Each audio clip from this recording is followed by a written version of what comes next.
In November 1918, soldiers of the British West Indies Regiment awaited demobilisation in Taranto, Italy. After distinguished military service in the Middle East, they were given heavy labour tasks. Their pay was not increased to the level awarded to white troops, and the black soldiers were humiliated by cleaning out the latrines of white regiments. Not surprisingly, they mutinied. Afterwards, members of the regiment met to form the Caribbean League, calling for equal rights and self-determination. Radicalised ex-servicemen returned to their homes to join bitter strikes sweeping the Caribbean at the time. A secret colonial memo of 1919 noted, "Nothing we can do will alter the fact that the black man has begun to think and feel himself as good as the white." In the 1920s and 1930s, Britain still controlled many island colonies and territories in the Caribbean. Around 80% of their populations were descended from enslaved Africans brutally transported across the Atlantic by the British to work on plantations. The British slave trade was abolished in 1807 and slavery itself in 1834. Each island or territory had its own unique identity, a complex mix of African, European and indigenous cultural influences. Poverty and unemployment were very high among the around 2.5 million inhabitants between the world wars. British racial attitudes towards black people hardened after 1918.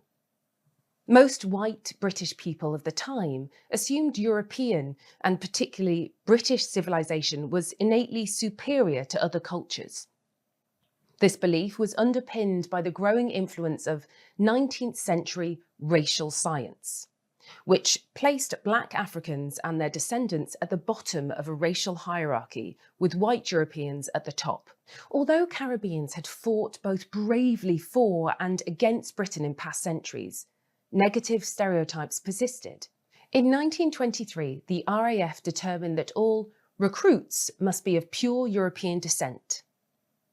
Despite post-war unrest, the Caribbean populations mostly regarded themselves as loyally British. Children were usually educated in small, rural, mixed-age classrooms, taught British geography, history and literature, and learned to sing God Save the King in assemblies. They learned little about their own islands or their own history. Most received no secondary schooling, but the education standards could be very high and superior to that in some European countries.